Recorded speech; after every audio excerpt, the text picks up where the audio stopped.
నమస్కారం. కేంద్ర బడ్జెట్పై ప్రత్యేక చర్చా కార్యక్రమానికి స్వాగతం. కేంద్రంలో మూడోసారి కొలువుదీరాక ఎన్డీఏ ప్రభుత్వం పూర్తిస్థాయి బడ్జెట్ను ప్రవేశపెట్టబోతోంది. ఉదయం 11 గంటలకు ఆర్థిక మంత్రి నిర్మలా సీతారామన్ బడ్జెట్ను లోక్సభ ముందు ఉంచుతారు. అంతకుముందు కీలకమైనటువంటి ఆర్థిక సర్వేను కూడా నరేంద్ర మోదీ ప్రభుత్వం పార్లమెంటు ముందుంచింది.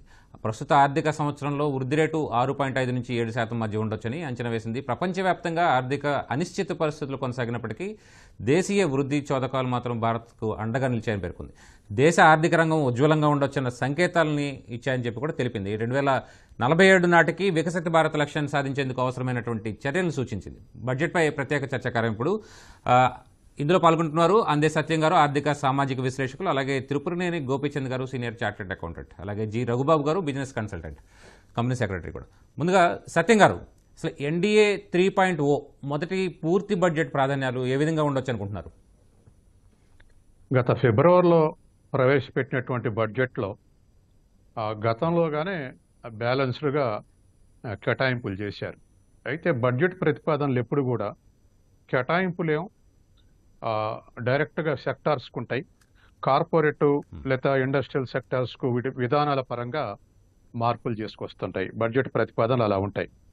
కాబట్టి గత బడ్జెట్ కొనసాగింపుగానే ఇప్పుడు కూడా ఈ సంవత్సరం కూడా సుమారు దరిదాపు 3 లక్షల కోట్లు ఇన్ఫ్రాస్ట్రక్చర్కు ప్రతిపాదించారు మొన్న ఫిబ్రవరిలో.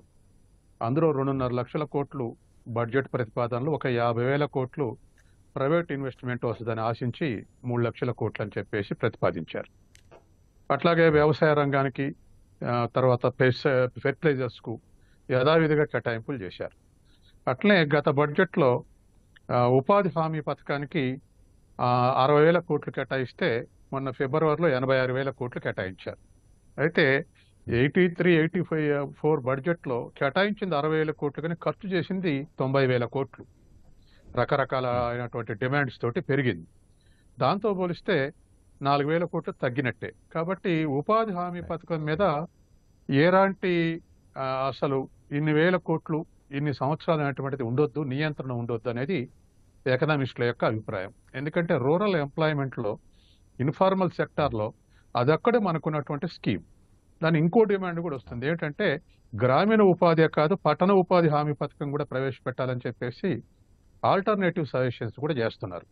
కాబట్టి ఎందుకంటే కింది స్థాయి వర్గాలకు ఓపెన్ మార్కెట్లో దొరకనప్పుడు ప్రభుత్వం యొక్క అడ్మినిస్ట్రేటివ్ ఎంప్లాయ్మెంట్ డేస్ క్రియేట్ చేస్తే డిమాండ్ కూడా పెరిగేటువంటి అవకాశం ఉంది, మార్కెట్లో డిమాండ్ పెరిగేటువంటి అవకాశం ఉంది. కాబట్టి ఆ విధమైనటువంటి ప్రతిపాదనలు ఈ బడ్జెట్లో చేస్తారు. అదేవిధంగా ఇవాళ ఉన్నటువంటి పరిస్థితుల్లో సేవింగ్ రేటు నార్మల్ సాధారణంగా భారతీయులకు దాచుకునే అలవాటు ఉంటుంది, కానీ గత డికేడ్లో సేవింగ్ రేటు బాగా పడిపోయింది. ఇవాళ నిన్నటి సెన్సెస్ ప్రకారం చూస్తే 34% డొమెస్టిక్ సేవింగ్స్ చైనాలు ఉంటే మంది 23% ఉంది. యాక్చువల్గా అరౌండ్ 30 ఉండేది ఎప్పుడు కూడా. ఇలా 23% సేవింగ్ తగ్గటం అనేది అభివృద్ధికి ఇతర మార్గాలు, అప్పుల మార్గాలు, ఇతర మార్గాలు అనేటువంటి ఎంచుకోవాల్సినటువంటి పరిస్థితి ఏర్పడింది.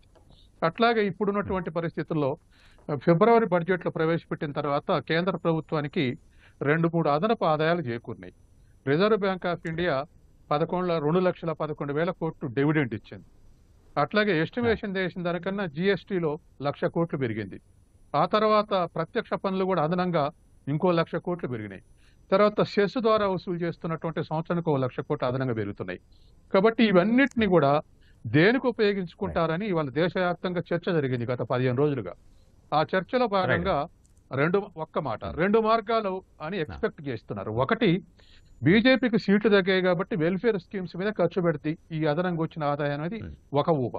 ఇంకొక ఊహ అట్లా కాదు, ఫిజికల్ కన్సాలిడేషన్కి ఉపయోగించుకుంటుంది. ఫిజికల్ డెఫిసిట్ 5.1 ఉంది ఫిబ్రవరిలో ప్రవేశపెట్టినప్పుడు, దాన్ని తగ్గించుకోవటానికి ప్రయత్నం చేస్తుందని ఇంకొక ఊహ కొనసాగుతున్నాయి. ఏదేమైనా మరో గంటలో తేలిపోతుంది. రైట్. గోపిచంద్ గారు, అంటే ఏటా 78.5 లక్షల ఉద్యోగాలు సృష్టించాలని ఆర్థిక మంత్రి నిర్మలా సీతారామన్ స్వయంగా ప్రకటించారు. అసలు ఆ లక్ష్యాన్ని చేరుకోవడం ఎలా? ప్రస్తుతం స్కిల్ డెవలప్మెంట్కి సంబంధించినటువంటి అంశాలపైన కూడా కేంద్రం దృష్టి సారిస్తుందా? తప్పనిసరిగా అండి. దానికి ముందుగా ఆవిడ చెప్పిన మాట ఏంటంటే 2047 వికసిత భారత్ అంటే పూర్తిగా అభివృద్ధి చెందిన దేశంగా డెవలప్ అవడం కొరకు అన్ని ప్రైవేట్ రంగాలలో కానీ ప్రభుత్వ పరంగా కానీ సంవత్సరానికి ఒక 78.5 లక్షల ఉద్యోగాలు కల్పించడానికి అవకాశం ఉండే విధంగా ఎడ్యుకేషన్ రంగాన్ని, టెక్నాలజీ రంగాన్ని, టూరిజాన్ని, అలాగే ఇన్ఫ్రాస్ట్రక్చర్ రంగాన్ని, అగ్రికల్చర్ ప్రోడక్ట్స్ని, ఎక్స్పోర్ట్స్ని అన్నిటినీ ప్రభావితం చేసే విధంగా అన్నిట్లలోంచి ఎంప్లాయ్మెంట్ జనరేషను ప్రభుత్వ పరంగా అలాగే ప్రైవేట్ పరంగా కూడా 78 లక్షల ఉద్యోగాల కల్పన తప్పనిసరిగా లక్ష్యంగా పెట్టుకొని అలా అయితే తప్ప 2047లో వికసిత భారత్ని సాధించడం కాదు. కాబట్టి ఆ రకంగా ఈ 5 ఏళ్లని చాలా అమూల్యమైన సమయంగా భావించి ఇప్పుడేసే ఈ ఒక్కొక్క అడుగు చాలా కీలకమైంది. రాబడులు, పన్ను రాబడులో ఇతర ఆదాయ వనరులను పెంచుకోవడం ఎలాగో వాటిని సాధారణ పౌరులకి, సామాన్యులకి ఎలాంటి ఇబ్బందులు రాకుండా ఖర్చులలో కానీ దేంట్లో చేయూతనిస్తూ వాళ్ళకి ఇవ్వాల్సిన ప్రోత్సాహకాలు ఇస్తూనే క్యాపిటల్ ఇన్వెస్ట్మెంట్స్లో కానీ అన్ని రంగాలలో ఎంప్లాయ్మెంట్ జనరేషన్కి, సెల్ఫ్ ఎంప్లాయ్మెంట్ జనరేషన్కి, ప్రైవేట్ పరంగా కూడా ఎంప్లాయ్మెంట్ జనరేషన్కి ఆర్టిఫిషియల్ ఇంటెలిజెన్స్ వల్ల ఉద్యోగాలు తగ్గుతాయనే అపోహ కొంచెం తప్పేది. దాన్ని కూడా దృష్టిలో పెట్టుకొని ప్రపంచానికే ఆదర్శంగా ఉండేలాగా ఇవాళ అన్ని దేశాలలో కూడా ఆర్థిక పురోగతిని పక్కన పెడితే ఉద్యోగాలని అన్నీ తగ్గుకుంటూ వస్తున్నాయి. అక్కడికి వెళ్ళే వాళ్ళ సంఖ్య తగ్గిపోతుంది, వాళ్ళు కల్పించలేకపోతున్నారు, నిరుద్యోగులు పెరుగుతున్నారు. ఇక్కడ భారతదేశంలో ఆర్థికాభివృద్ధి రేటు చాలా గణనీయంగా పెరుగుతూ వస్తుంది. తప్పక లక్ష్యాన్ని చేరతారనేది నా ఉద్దేశం అండి. రైట్. రఘుబాబు గారు, అంటే చాలా కాలంగా వ్యక్తిగత పన్ను ఊరట్ల మీద చాలా ఆశలు కూడా ఉన్నాయి. ఈసారైనా ఆ దిశగా ఏమైనా కీలకమైనటువంటి నిర్ణయాలు ఉండొచ్చు అంటారా? డెఫినెట్గా ఉండొచ్చండి. అంటే ఈ ఓటాన్ అకౌంట్ కానీ లాస్ట్ 2-3 బడ్జెట్స్లో కూడా వ్యక్తిగత పన్ను మీద కొంచెం రేషనలైజ్ చేయాలి, లిమిట్స్ పెంచాలి. వ్యక్తిగత పన్నుదారుల దగ్గర ఎక్కువ డబ్బులు ఉంటే సేవింగ్స్కి వెళ్తాయి, తర్వాత ఇన్వెస్ట్మెంట్కి జరుగుతుంది. చాలా ఎక్స్పెక్టేషన్ ఉంది. బట్ గవర్నమెంట్ 2-3 ఇయర్స్ నుంచి చేయలేదు. ఈసారన్నా చేస్తారని నేను ఆశిస్తున్నాను. వాళ్ళకి చేయడం వల్ల నష్టం కూడా లేదు. Very very small portion government may lose. But ఆ సేవింగ్స్, ఆ తర్వాత కన్జంప్షన్ వల్ల ఎకానమీకి మళ్ళీ ఉపయోగపడే అవకాశం ఉంది. సిగ్నిఫికెంట్గా ఇంక్రీజ్ చేయాలని కోరుతున్నాను. ఐ థింక్ అవుతుందని కూడా నేను అనుకుంటున్నానండి. అంటే వాస్తవానికి ఇందాక సత్యం గారు చెప్తూ ఉన్నారు, సేవింగ్స్ గణనీయంగా తగ్గిపోయినాయి చైనాతో పోలిస్తే అని చెప్పి. ఇది ఒక రకమైనటువంటి ప్రాబ్లమాటిక్ సిచ్యువేషన్ కాదంటారా దేశానికి, మొత్తం దేశ ఆర్థిక వ్యవస్థకి, ప్రజలకు కూడా? అంటే ఇది ఈ రెండు బ్యాలెన్స్ చేయాలండి, సేవింగ్స్, కన్జంప్షన్. మనం సేవింగ్ చేయట్లేదంటే మనం వీఆర్ స్పెండింగ్ మనీ స్పెండ్ చేయడం వల్ల కూడా ఎకానమీకి ఉపయోగపడుతుంది. అంటే ఇప్పుడున్న సేవింగ్ లెవెల్స్ అలామింగ్ సిచ్యువేషన్ కాదు, బట్ ఇంకా ఇంప్రూవ్ అయ్యే అవకాశం ఉంది. సో కాబట్టి it's not very alarming as of now. ఇంకా పెరిగితే బాగానే ఉంటుంది. అంటే మనం గ్లోబల్ క్యాపిటల్ని ఎలా అట్రాక్ట్ చేయాలి, డొమెస్టిక్ క్యాపిటల్, గవర్నమెంట్ అయితేంది, ప్రైవేట్ సెక్టార్ అయితేంది, సేవింగ్స్ ఒకటి. గ్లోబల్ క్యాపిటల్ని కూడా మనం అట్రాక్ట్ చేయగలిగితే మనం ఇన్వెస్ట్మెంట్ ఎక్కువ చేయగలము, ఎకనామిక్ ప్రోగ్రెస్ అయ్యే అవకాశం ఉంటుందండి. అంటే గతంలో చాలా ఆర్థిక సంక్షోభాలని కేవలం సేవింగ్స్ వల్లే ఇండియా దాన్ని తట్టుకోగలిగింది అన్నది ఒక వాదన. మీరేమంటారు? అంటే ఇదివరకటికి ఇప్పటికీ అంటే 20-30 ఏళ్లలో లిబరలైజేషన్ తర్వాత చాలా చేంజెస్ వచ్చాయండి. అంటే ఇండియన్ ఎకానమీ చాలా పవర్ఫుల్గా అయింది. ఇదివరకు సేవింగ్ క్యాపిటల్ అనేది ఇంపార్టెంట్ కాంపోనెంట్ ఉండేది. ఇప్పుడు ఏంది, మన ట్యాక్స్ కలెక్షన్స్, మన indirect direct tax collections very very important component. Profits, corporate profits important components. ఇవాళ మన లిస్టెడ్ కంపెనీ ప్రాఫిట్స్ చూస్తే 15 సంవత్సరాల్లో హైయెస్ట్ ప్రాఫిట్స్ FY24లో రావడం జరిగింది. మన ట్యాక్స్ కలెక్షన్స్, రెండవది కార్పొరేట్ ప్రాఫిట్స్, మూడవది government, because we have more tax collections, మనం ఎక్కువ ఇన్వెస్ట్ చేసే అవకాశం ఉంది. తర్వాత ఫారిన్ డైరెక్ట్ ఇన్వెస్ట్మెంట్ని మనం అట్రాక్ట్ చేసే అవకాశం ఉంది, చేస్తున్నాము, ఇంకా చేసే అవకాశం ఉంది. ఎందుకు, మనం 6.5 నుంచి 7% గ్రో అవుతా ఉన్నాము. లాస్ట్ 3 ఇయర్స్లో 8% గ్రో అయ్యాము యావరేజ్గా. సో ఇట్లాంటి ఎకానమీ ఈవెన్ ది ఇన్వెస్టర్స్ కానీ, లార్జ్ గ్లోబల్ కార్పొరేషన్స్ కానీ, ఎక్కడైతే డిమాండ్ సప్లై గూడ్స్కి సర్వీసెస్కి ఉందో అక్కడికి గ్లోబల్ క్యాపిటల్ కూడా వస్తుంది. అక్కడ మనం కొంచెం ఎక్కువ వర్క్ చేయాలండి. గ్లోబల్ సప్లై చైన్ డిజరప్షన్స్ అవుతున్నాయి, దాన్ని మనం ఎట్లా వాడుకోవాలి. ఇప్పుడు మనం చూసినట్టయితే PLI scheme, made in India, productive linked incentive scheme మన ఫార్మా సెక్టార్లో అయితేంది, ఎలక్ట్రానిక్ సెక్టార్లో అయితేంది, లాస్ట్ 5-6 ఇయర్స్ నుంచి ఎంకరేజ్ చేయడం వల్ల మనం చాలా దానివల్ల చాలా ఉపయోగం జరిగింది. మన ఎక్స్పోర్ట్స్ బాగా పెరిగాయి. అంటే నిన్న రిపోర్ట్ చూస్తే మన ఐఫోన్ ప్రొడక్షన్, గ్లోబల్ ప్రొడక్షన్లో 14% ప్రొడక్షన్ ఇండియా నుంచి రావడం జరిగింది. ఇటు చాలా మంచి పరిణామం. ఇట్లాంటివి కొన్ని సెక్టార్లో, సెమీ కండక్టర్లో మనం ఏం చేయగలము, ఫార్మాలో ఆల్రెడీ చేస్తున్నాం, ఇంకా చేసే అవకాశం ఉంది. సో మన సైడ్ చాలా అడ్వాంటేజెస్ ఉన్నాయి. కాకపోతే ఈ కొన్ని 4-5 గ్లోబల్ ఫ్యాక్టర్స్ చూస్తే నిన్న ఎకనామిక్ సర్వేలో 4-5 క్లియర్ ఇండికేషన్స్ వచ్చాయండి. మనం లాస్ట్ ఇయర్ 8.2 గ్రో అయినా కూడా ఈ సంవత్సరం 6.5 నుంచి 7% ఎందుకు గ్రో అవుతా అనుకున్నాము? ఈ ఒక 4-5 ఇంపార్టెంట్ పాయింట్స్ ఎకనామిక్ సర్వే తీసుకురావడం జరిగింది. ఒకటి, గ్లోబల్గా అన్సర్టనిటీస్ ఉన్నాయి, జియో పొలిటికల్ అన్సర్టనిటీస్ ఒకటి. రెండవది, చాలా ఎకానమీస్ ఇంట్రెస్ట్ రేట్లు చాలా పెంచున్నాయి. మన యూఎస్ చూసుకుంటే ఇదివరకు 1.5-2% ఉండేది, ఇప్పుడు 7-7.5% ఉంది. అక్కడ ఇంట్రెస్ట్ రేట్ హైగా ఉండడం వల్ల వచ్చే ఇన్వెస్ట్మెంట్ తగ్గే అవకాశం ఉంది. మూడో point, all countries want, everybody want there economies to grow, employment create చేయాలి. డొమెస్టిక్ రియలైజేషన్, సెల్ఫ్ రియలైజేషన్ మీద కంట్రీస్ అన్నీ ఫోకస్ చేస్తూ ఉన్నాయి.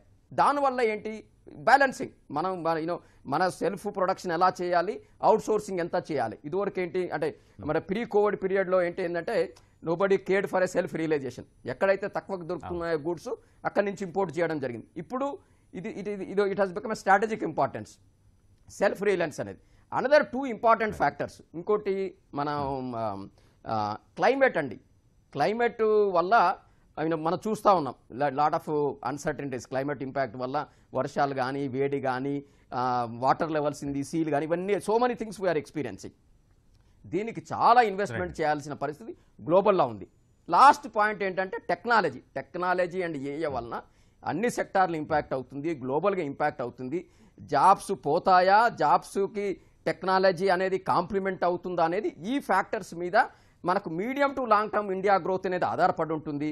వీటిని దృష్టిలో పట్టుకొని మనం బడ్జెట్ ప్రిపేర్ చేయాలి. ఈ 2024-25 ఎట్లా మీడియం టు లాంగ్ టర్మ్ను ఇవన్నీ మనం ఎలా ట్యాకిల్ చేయగలం అనేది దాన్ని బట్టి మన గ్రోత్ ఆధారపడి ఉంటుంది. ఇప్పుడు ఈ ఒక్క సంవత్సరం కాదు కదా, 2030లో మనం డెవలప్డ్ ఎకానమీ కావాలంటే ఈ స్ట్రక్చరల్ చేంజెస్ చాలా చేయాలి. రైట్ అండి. చర్చాక్రమంలో ఇప్పుడు చిన్న విరామం తీసుకుందాం.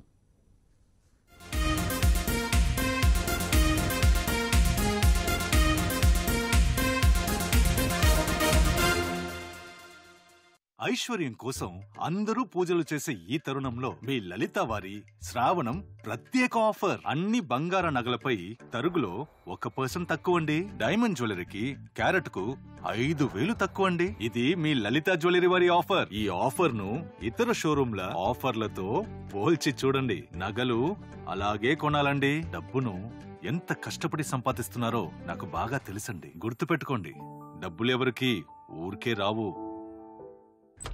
మహత్, అబ్బాయిలు రోజు శుభ్రం చేయడానికి ఉపయోగించేది రోజు చేయకపోతే పసుపచ్చగా మారతాయి. ఇది కూడా వీకెండ్ లోనే చేయండి. దీనికి 5 నిమిషాలే పడుతుంది. దీనికి 5 నిమిషాలే పడుతుంది. కేవలం 5 నిమిషాలలో మెరుపుతో 10 రెట్లు మెరుగైన శుభ్రత, ఎక్కువసేపు మెరుస్తూనే ఉంటుంది. ఇప్పుడు ప్రతిరోజు బెస్ట్ ఎవర్ హార్పిక్ ఉపయోగించకపోతే ఏం చేస్తున్నట్లు? ఎగ్జామ్ టెన్షన్ తో తల పగిలిపోతుంది రావణ ఎండా నాయిస్ తో తల పేలిపోతోంది. కానీ జవాబు ఒకటే, Mentho plus bomb. Let's party. Mentho plus bomb.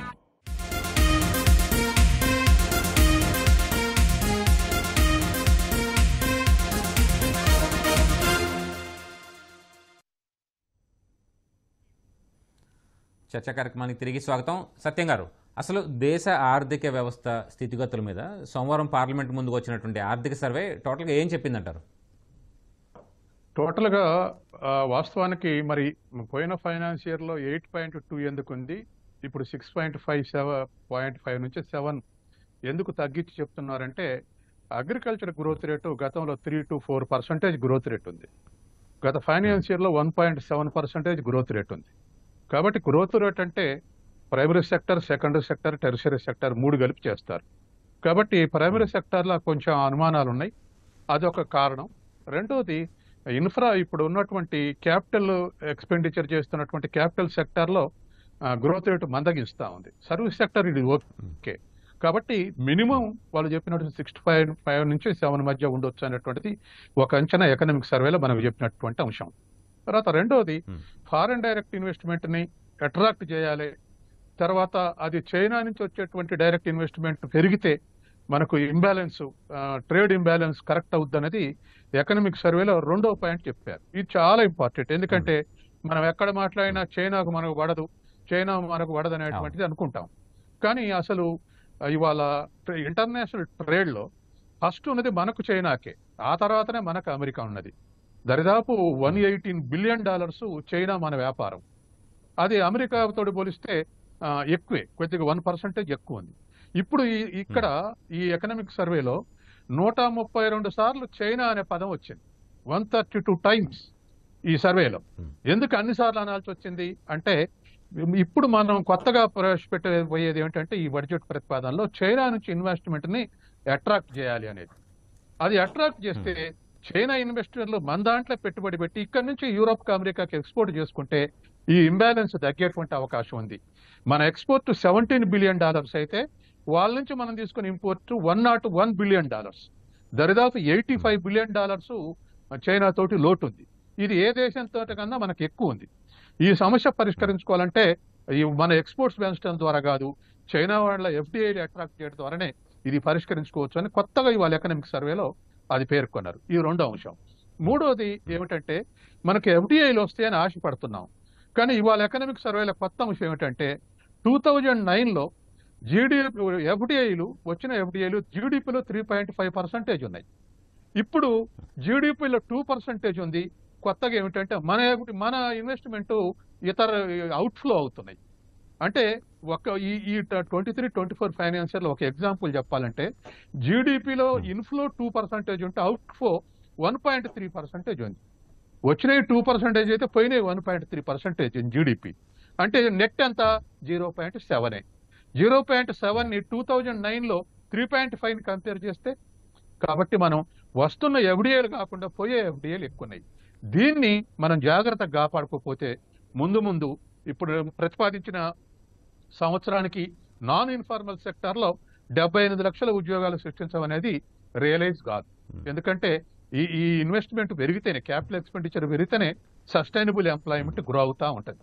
కాబట్టి ఈ ఎకనామిక్ సర్వేలో వచ్చినటువంటి చాలా కొత్త అంశాలు కొన్ని బేసిస్ అని పోకుండా మనకు ప్రతిపాదించారు. అట్లాగే సత్యం గారు, ఇక్కడ మన మ్యానుఫ్యాక్చరింగ్ ఇండస్ట్రీస్ లో కూడా చాలా లోటు ఉంది. సెమీ కండక్టర్ లాంటి వ్యవహార రంగంలో మ్యానుఫ్యాక్చరింగ్ పెరగాల్సిన అవసరం ఉందంటారా?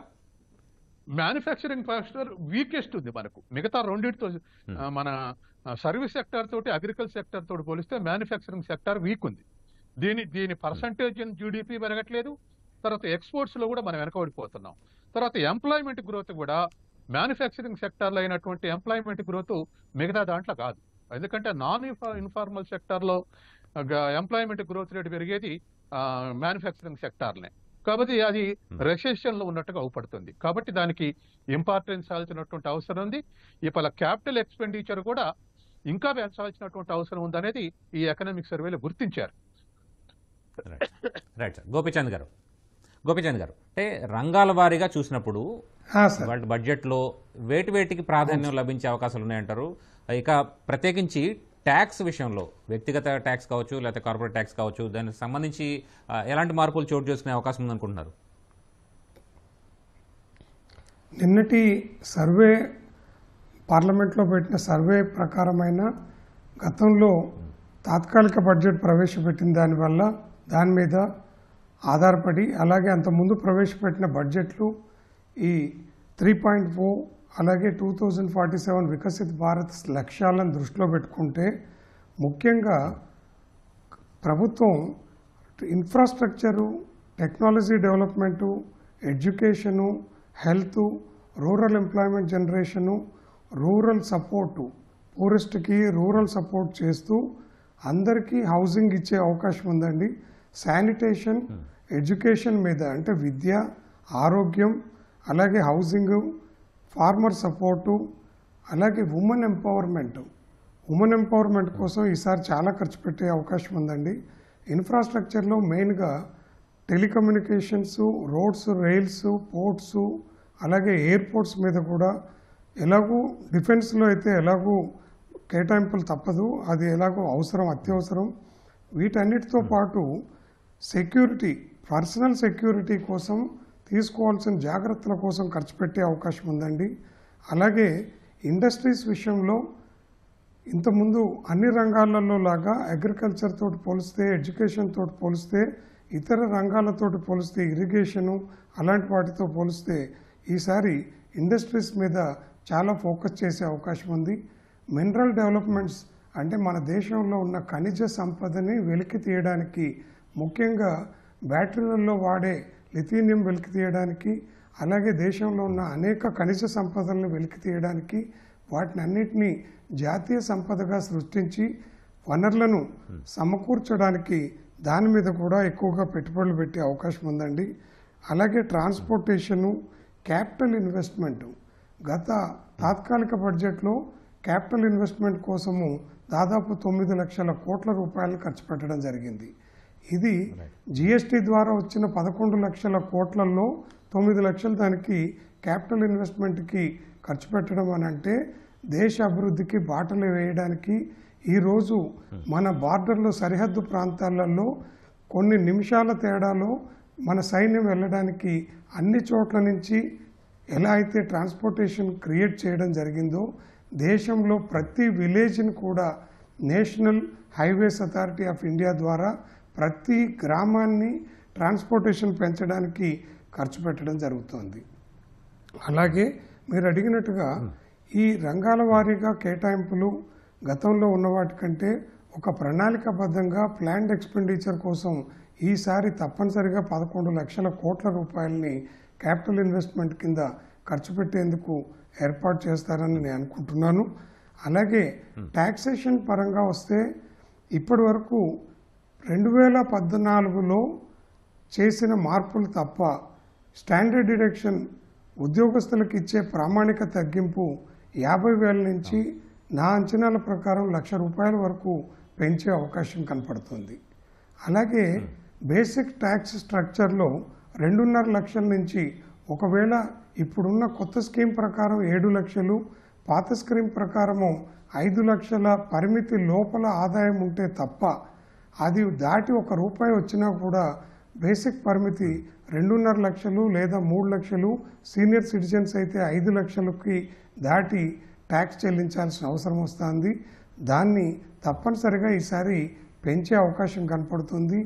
నా అంచనా ప్రకారం దాన్ని 5 లక్షల వరకు పరిమితిని పెంచే అవకాశం ఉంది. అలాగే ట్యాక్స్ స్లాబ్ రేట్స్ని మార్చే అవకాశం ఉంది. ఇంతకుముందు మ్యూచువల్ ఫండ్స్ కానీ, షేర్ మార్కెట్ కానీ, స్టాక్ ఎక్స్చేంజెస్ దేశానికి చాలా కీలక పాత్ర పోషిస్తున్నాయని ఆర్థిక సర్వేలో పేర్కొన్నట్టుగా ఆర్థిక మంత్రి గారు సెలవిచ్చారు. కాబట్టి స్టాక్ ఎక్స్చేంజెస్ని నిలబెట్టడం, అలాగే పరిశ్రమల రంగాన్ని ప్రోత్సహించడం, కార్పొరేట్ సెక్టర్ ద్వారా న్యూ ఎంటిటీస్ని వికసిత భారత్ కోసం, ఉద్యోగ కల్పన కోసం వాటిని ప్రోత్సహించే దిశగా ఇప్పుడున్న కార్పొరేట్ పన్ను విధానంలో డివిడెండ్ అయితేనేమి, లేకపోతే మ్యూచువల్ ఫండ్స్ ద్వారా ఇన్వెస్ట్మెంట్స్ అయితేనేమి, వాటి పరంగా ట్యాక్సేషన్ విషయానికి వస్తే long term capital gain mutual funds redemption చేసినా, లేకపోతే పెట్టుబడుల్ని విత్డ్రా చేసుకున్నప్పుడు, షేర్స్ని అమ్మినప్పుడు లాంగ్ టర్మ్ ట్యాక్సేషన్లోంచి ₹1,00,000 2 లక్షలకు పెంచే అవకాశం ఉందండి. అలాగే సేవింగ్స్ని 1,50,000 నుంచి కనీసం 2 లక్షల వరకు ఏటీసీ డిడక్షన్ని, అలాగే 80D మెడిక్లెయిమ్, దీన్ని కూడా ప్రస్తుతం ఉన్న 25,000 నుంచి లేదా ఫ్యామిలీ పరంగా అయితేనేమో 30,000 వరకు ఉన్నదాన్ని 50,000 వరకు పెంచే అవకాశం ఉంది. అలాగే హౌసింగ్ లోన్ ఇంట్రెస్ట్ కనుక కడితే ఆ 2 లక్షల నుంచి కనీసం 2.5 లక్షల వరకు పెంచే అవకాశం కనపడుతుంది. అయితే ఈసారి మరి ప్రభుత్వ పరంగా కార్పొరేట్ రంగానికి ఇచ్చిన 20% ట్యాక్సేషన్ని కొత్త సంస్థలకి, కొత్త కార్పొరేట్స్ కంపెనీలకి ఇచ్చే న్యూ ట్యాక్సేషన్ రేట్ ప్రకారం 20%ని పార్ట్నర్షిప్ అంటే భాగస్వామ్య సంస్థలకు కూడా ఇచ్చేందుకు అవకాశం కనపడుతుంది. అలాగే ట్యాక్సేషన్ రంగంలో ఇండివిజువల్ ట్యాక్సేషనే ఇన్కమ్ ట్యాక్స్లో ఎక్కువ వస్తుంది. గత తాత్కాలిక బడ్జెట్లో మొత్తం రెవెన్యూని 38 లక్షల కోట్లుగా చూపెడితే దాంట్లో 22 లక్షల కోట్లు డైరెక్ట్ టాక్సేషన్ నుంచి వస్తే దాంట్లో 30% కేవలం ఇండివిజువల్స్ దగ్గర నుంచే వచ్చింది. ఆ టాక్సేషన్ విషయంలో తప్పక మార్పులు వస్తాయని ఊహిస్తున్నాము, అంచనా వేస్తున్నాం. అలాగే ఉద్యోగస్తులకి ఊరటం కల్పించే అవకాశం ఉంటుందని అనుకుంటున్నాం. అయితే కొన్ని నిరర్థకమైన మినహాయింపులు చారిటబుల్ ఇన్స్టిట్యూషన్స్ కానీ లేదా ఎడ్యుకేషన్ రంగంలో కానీ హాస్పిటల్స్లో కానీ కోట్ల కొద్దీ ఎదిగి లక్షల కొద్దీ బిల్లులు వేసే వాటికి మినహాయింపులు ఇవ్వాల్సిన అవసరం లేదు. కాబట్టి వాళ్ళ దగ్గర నుంచి వసూలు చేయడం ద్వారా తగ్గించే వాటికి ట్యాక్స్ వేయడం ద్వారా వాటికి మినహాయింపును నివారించి ట్యాక్సెస్ని పెంచేందుకు అవకాశం కనపడుతుంది. అలాగే సామాన్యులు వాడే తినుబండారాలు అంటే ఆహార పదార్థాలు అయితేనేమి, అలాగే పిల్లలు వాడుకునే ఎడ్యుకేషన్ పరంగా టెక్నాలజీ పరంగా వాళ్ళు వాడుకునే అన్ని ఐటమ్స్ మీద టెక్నాలజీకి సంబంధించిన ఐటమ్ మీద జిఎస్టీని తగ్గించే అవకాశం కనపడుతుంది. ఆ జిఎస్టీని తగ్గించడం ద్వారా టెక్నాలజికల్గా గ్రామంలో ఉన్న రైతు బిడ్డ, వాళ్ళ చదువుకునే అబ్బాయి పిల్లలు వాళ్లతో సహా అందరూ కూడా టెక్నాలజీని అందిపుచ్చుకొని వాళ్ళ ధాన్యాన్ని పండించిన కాకుండా మిగిలిన అన్ని రంగాలకి అలాగే.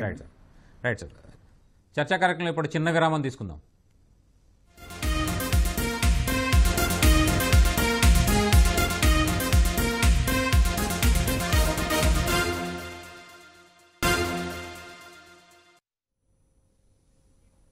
చర్చా కార్యక్రమానికి తిరిగి స్వాగతం.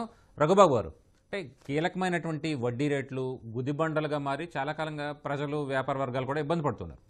మరోవైపు ద్రవ్యోల్బణం కూడా భయపడుతూనే ఉంది, ప్రజల కొనుగోలు శక్తి అంతకంతకు పడిపోతుంది. వీటి విషయంలో బడ్జెట్ నుంచి ఏం ఆశించవచ్చు?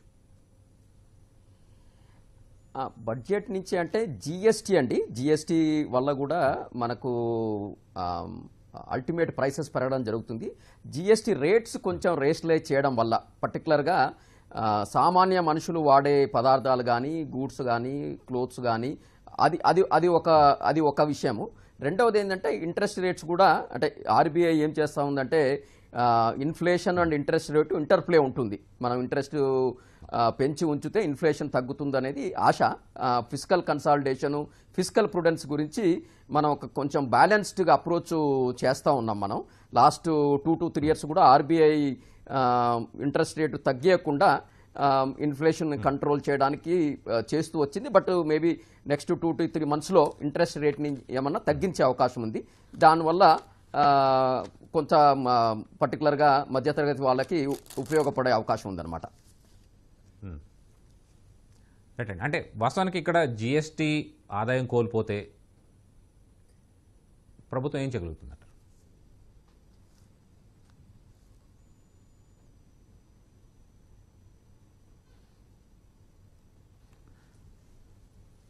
వాయిస్ బ్రేక్ అవుతుంది. ఒకవేళ జిఎస్టీ ఆదాయం అంటే జిఎస్టీలో మార్పు చేర్పులు చేస్తే గనక కొంత తగ్గించే, మీరు అన్నట్టుగా తగ్గించే అంచనాలు ఉంటే గనక మరి ప్రభుత్వ ఆదాయం కోల్పోతుంది. ఆ విధంగా మళ్ళీ దాన్ని పూడ్చుకోవడానికి ప్రభుత్వం ఏం చేయవచ్చు అంటారు? అంటే జిఎస్టీ చాలా బ్రహ్మాండంగా వర్క్ అవుతుందండి. దాని బేస్ పెరుగుతూ ఉంది, కలెక్షన్స్ పెరుగుతూ ఉంది. కాబట్టి దానివల్ల పెద్ద వర్రీ లేదు. జిఎస్టీ మనం కొంచెం రేషనలైజ్ చేసినా, కొన్ని తక్కువ స్లాబ్స్లో తీసుకొచ్చినా కూడా పెద్ద ఇంపాక్ట్ ఉండదు కలెక్షన్స్లో. తర్వాత రెండవది, గవర్నమెంట్ నిన్న ఎకనామిక్ సర్వేలో చెప్పింది ఏంటంటే గవర్నమెంట్ ఆస్తులు పర్టికులర్గా ఈ పబ్లిక్ సెక్టార్ అండర్టేకింగ్స్ని డైవెస్ట్మెంట్ చేసి కొంత ఆదాయాన్ని కల్పించుకోవాలి. ఆ ఆదాయం వల్ల మనం మళ్ళీ ఇన్ఫ్రాస్ట్రక్చర్ మీద క్యాపిటల్ ఇన్వెస్ట్మెంట్ చేసే అవకాశం ఉంది. లాస్ట్ 2-3 సంవత్సరాల్లో దీని మీద కొంచెం చాలా కలెక్షన్ చాలా తక్కువ ఉంది. డిస్ఇన్వెస్ట్మెంట్ టార్గెట్స్ని గవర్నమెంట్ కంప్లీట్ చేయలేకపోయింది. ఎలక్షన్స్ వల్ల కూడా అది డిలే చేసినట్టుంది. ఈ సంవత్సరం దాని మీద ఫోకస్ చేసి డిస్ఇన్వెస్ట్మెంట్ టార్గెట్స్ వాళ్ళు అచీవ్ చేయగలిగితే చాలా ఇన్కమ్ అక్కడి నుంచి వస్తుంది. అది క్యాపిటల్ ఎక్స్పెండిచర్కి ఉపయోగపడుతుందండి. అది ఫోకస్ చేసే అవకాశం చాలా ఎక్కువ ఉంది ఈ ఇయర్. వాస్తవానికి ఇక్కడ డిజిన్వెస్ట్మెంట్కి సంబంధించి రాజకీయంగా రాష్ట్రాల వారీగా కూడా కొన్ని అభ్యంతరాలు వ్యక్తం అవుతున్నాయి. ఇలాంటి పరిస్థితుల్లో కేంద్ర ప్రభుత్వం దగ్గర ఎలాంటి మార్గం ఉందంటారు? అంటే మనం లాస్ట్ 20-25 సంవత్సరాల్లో చూస్తే కూడా అంటే కొన్ని ఇబ్బందులు ఉన్నా కూడా గవర్నమెంట్స్ అన్ని గవర్నమెంట్స్ చేస్తూ వచ్చాయి. మేబీ కొన్ని సెక్టార్ కొన్ని యూనిట్స్లో చాలా సెన్సిటివ్ ఉండొచ్చు. మేబీ వైజాగ్ స్టీల్ ప్లాంట్ ఒక సెన్సిటివ్ ఇష్యూ. అట్లా కాకుండా మేబీ మనం డిస్ఇన్వెస్ట్మెంట్ చేయాలనుకున్న వాటిలో 20% సెన్సిటివ్ ఇష్యూస్, 80% సెన్సిటివ్ ఇష్యూస్ కాదు. టైమ్ లైన్స్ వల్లనో లేకపోతే ప్రిపేర్నెస్ లేకపోవడం వల్లనో మార్కెట్ కండిషన్స్ వల్లనో మనం చేయలేదు. ఇప్పుడు క్యాపిటల్ మార్కెట్ చాలా బాయింట్గా ఉన్నాయి కాబట్టి ఇది చేసే అవకాశం ఉంది. ఒక 20% పొలిటికల్ కంపల్షన్స్ వాటి వల్ల చేయలేకపోవచ్చు. 80% చేసే అవకాశం ఉంది. కొన్నిట్లో ఆల్రెడీ గవర్నమెంట్ తగ్గించింది, 100% నుంచి 74%కి వచ్చింది. అక్కడ 51% పోవడానికి 49% పోవడానికి ఇబ్బంది ఏమీ లేదు. అట్లా కొన్ని అవకాశాలు ఉన్నాయి, అది ఇప్పుడు చేయవచ్చు. అంటే వాస్తవానికి ఇక్కడ మేడ్ ఇన్ ఇండియా అనేది ఒక కీలకమైనటువంటి లక్ష్యం. దానికి సంబంధించి ఏమన్నా కొన్ని సూచనలు చేసే అవకాశం ఉందో, బడ్జెట్లో ఏమైనా పేర్కొనే అవకాశం ఉందంటారా? చాలా అండి. అది చాలా ఇంపార్టెంట్. ఈ బడ్జెట్లో గవర్నమెంట్ ముందు ఉన్న పెద్ద ఛాలెంజ్ కానీ రిక్వైర్మెంట్ ఏంటంటే ఎంప్లాయ్మెంట్ను ఎలా క్రియేట్ చేయాలి, స్కిల్స్ ఎలా ఇవ్వాలి, మన యూత్కి ఎంప్లాయ్మెంట్ ఎలా క్రియేట్ చేయాలి. ఎంప్లాయ్మెంట్ అనేది 3 రకాలుగా వస్తుందండి. 3 సెక్టార్స్ని అడ్రస్ చేయాల్సిన అవసరం ఉంది. ఒకటి ఎంఎస్ఎంఈ సెక్టారు. ఎంఎస్ఎంఈ సెక్టారు చాలా స్ట్రాంగ్ సెక్టార్ ఇండియాలో. దాన్ని చాలా ప్రొటెక్ట్ చేయాల్సిన అవసరం ఉంది. ఎందుకంటే that creates large employment create చేస్తుంది. మనం నిన్న సర్వేలో కూడా చూస్తే మనం జిఎస్టీ అనేది, ఇన్సాల్వెన్సీ అనే కోడ్ అనేది ఒక 5-6 ఏళ్ల నుంచి ఇనిషియేట్ చేయడం జరిగింది. దానివల్ల ఫలితం వచ్చింది. ఇప్పుడు చేయాల్సింది ఏంటంటే ఎంఎస్ఎంఈలకు, స్టార్టప్స్కి వాళ్ళు బిజినెస్ ఎంత ఈజీగా చేసుకోగలరు, వాళ్లకు ఆ అవకాశాన్ని కల్పించడం, ఈజ్ ఆఫ్ డూయింగ్ బిజినెస్ చాలా ఇంప్రూవ్ చేయాల్సిన అవకాశం ఉంది, చేసే రిక్వైర్మెంట్ ఉంది. అప్పుడే ఎంప్లాయ్మెంట్ క్రియేట్ అవుతుంది. ఒకటి స్టార్టప్స్, ఎంఎస్ఎంఈస్. రెండవది మీరు అన్నట్టుగా made in India, product linked incentive scheme, defence sector. Defence మనం చూస్తే లాస్ట్ 3 నుంచి 5 సంవత్సరాల్లో చాలా ఇంప్రూవ్మెంట్ జరిగింది. మన ఇంపోర్ట్స్ నుంచి ఇవాళ ఎక్స్పోర్ట్ చేసే అవకాశానికి ఎదిగాం. ఎక్స్పోర్ట్స్ కూడా జరుగుతున్నాయి. దానికి కూడా చాలా పుష్ వచ్చే అవకాశం ఉంది. ఒకటి మన డొమెస్టిక్ డిఫెన్స్ రిక్వైర్మెంట్, 2 డిఫెన్స్ రంగం నుంచి ఎక్స్పోర్ట్ జరిగే అవకాశం. మన పబ్లిక్ సెక్టార్ అండర్టేకింగ్ చూస్తే చాలా ఎక్స్పోర్ట్ చేస్తున్నారు. వీటి వల్ల ఈ combination of this manufacturing, PLI, defence, made in India, startups, MSME, ఈ 3 రంగాలని ఎంత ఈజీగా వాళ్ళు బిజినెస్ చేసుకోగలరు, వాళ్ళకున్న డిఫికల్టీస్ మనం ఎలా తగ్గియాలి అంటే ఇది పెద్ద పెద్ద రిఫార్మ్స్ కాదండి, చిన్న చిన్న reforms, day to day reforms. వాళ్ళు ప్రాపర్టీ అక్వైర్ చేసి బిజినెస్ చేయాలన్నా, labour code reforms, taxation reforms. Tax reduce చేయనక్కర్లేదు, బట్ ట్యాక్స్ కంప్లయన్స్ ఇంకా చాలా ఈజీగా ఉండాలి. లాస్ట్ ఫ్యూ ఇయర్స్ నుంచి కొంచెం కంప్లయన్స్ సైడ్ బిజినెస్ వర్గాలంతా కొంచెం డిఫికల్ట్గా ఫీల్ అవుతున్నారు. కంప్లయన్స్ రిక్వైర్మెంట్ పెరిగింది అనే దానివల్ల ఇవన్నీ చేయాల్సి వస్తుంది. చాలా ఈజీ చేయాలి. అప్పుడు ఈ చాలా ఈజీగా బిజినెస్ స్టార్ట్ చేసి వాళ్ళు ఎంప్లాయ్మెంట్ క్రియేట్ చేయడానికి కూడా ఎంప్లాయ్మెంట్ డైరెక్ట్లీ లింక్డ్ ఇన్సెంటివ్ ఇవ్వాలండి. ఒక స్టార్టప్ కానీ, ఒక ఎంఎస్ఎంఈ కానీ 20 మంది 50 మందిని ఎంప్లాయ్మెంట్ క్రియేట్ చేస్తున్నారంటే వాళ్ళకి income tax complete waiver. Maybe next 3 years 5 years చాలా easy. File form, you are done. Complications లేకుండా employment related incentive, direct incentives, either capital subsidy కానీ లేకపోతే ఇన్కమ్ ట్యాక్స్, జిఎస్టీ లాంటి benefit. First 3 years 5 years if you generate X amount of employment, no hiccup, no taxes, something like that. We have to bring transformative reforms to create employment అండి. Incremental approach సరిపోదు మనకు. 78 లక్షల 80 లక్షల every year employment create చేయాలంటే దానికి అనుగుణంగా మనం ఆ ఎన్విరాన్మెంట్ని క్రియేట్ చేయాలి. అప్పుడే మనం ఆ కైండ్ ఆఫ్ ఎంప్లాయ్మెంట్ క్రియేట్ చేయగలుగుతాం. దానికి తగ్గట్టుగా స్కిల్స్ మీద చాలా ఫోకస్ చేస్తున్నాం. ఇంకా ఫోకస్ చేయాల్సిన అవసరం ఉంది. మన దగ్గర అన్ఎంప్లాయిడ్ యూత్ ఉన్నారు, బట్ స్కిల్స్ లేకుండా చాలాసార్లు ఎంప్లాయ్మెంట్ జనరేట్ చేయలేని పరిస్థితి. Self employment, startup, employment. తర్వాత గ్లోబల్గా కూడా there is lot of requirement for talent. మన టాలెంట్ని గ్లోబల్గా ఎట్లా కాంపిటేటివ్గా చేయవచ్చు అనేది చూసి అది కూడా చేయాల్సింది. Skills and employment, anything we do మన ఈ రెండింటిని అడ్రస్ చేస్తూ చేయాల్సిన అవకాశం చాలా ఉంది. రైట్ అండి. చర్చా కార్యక్రమంలో ఇప్పుడు చిన్న విరామం తీసుకుందాం. మెంథల్ ప్లస్ బామ్.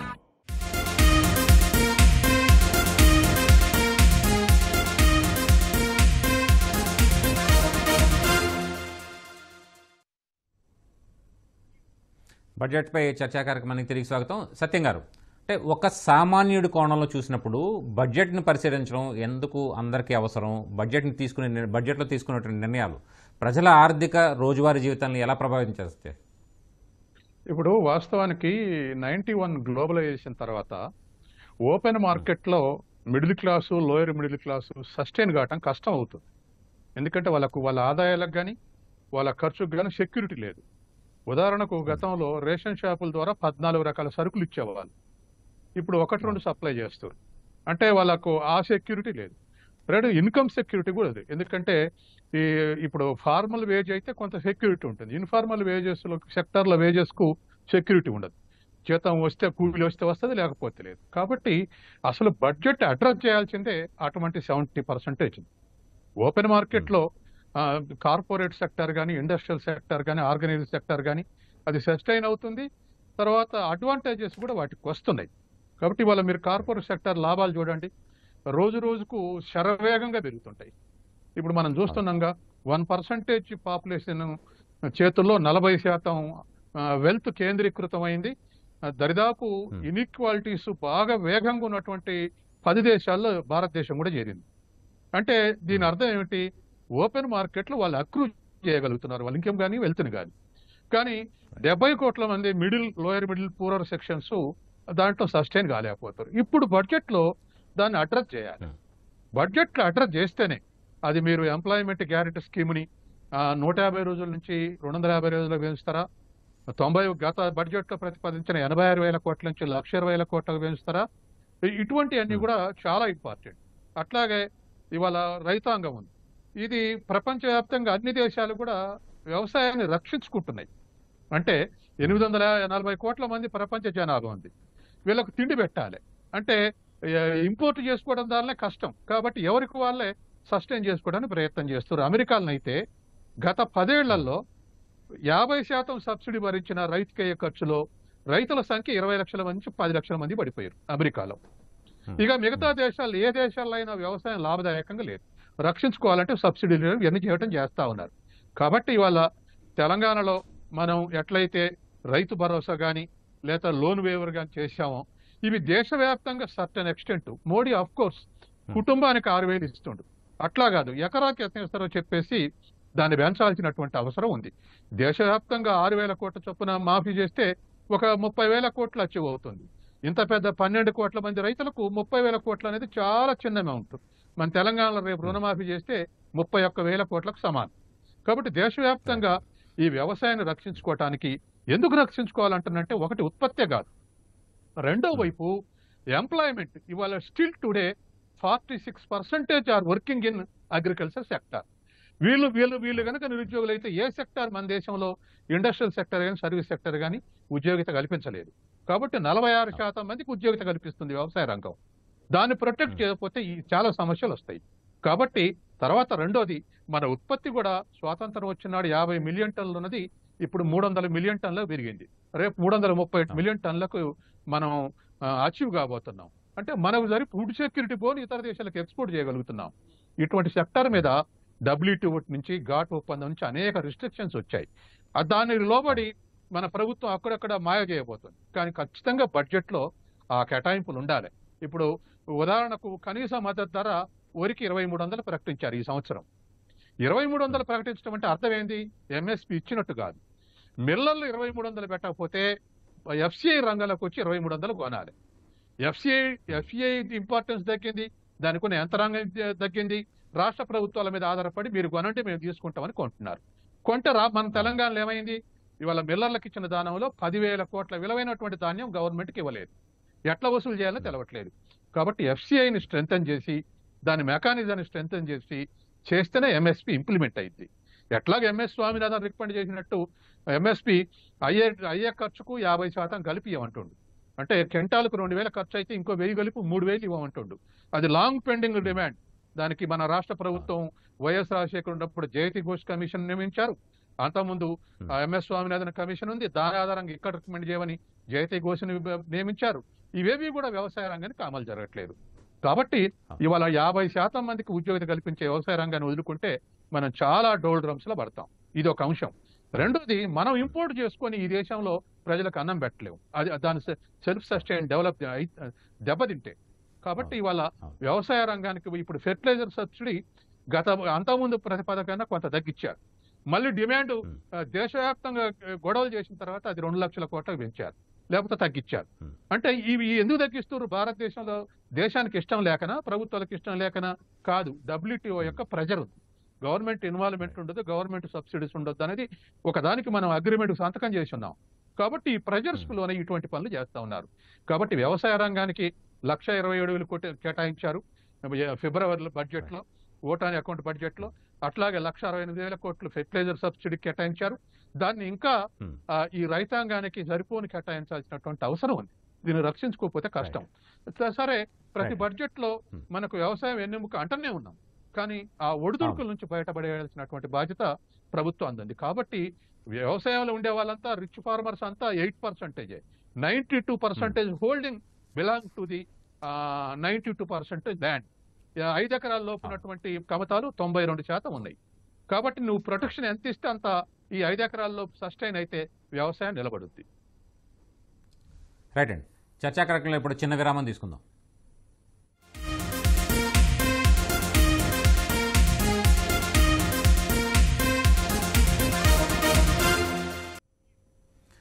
ప్రత్యేక చర్చా కార్యక్రమానికి స్వాగతం.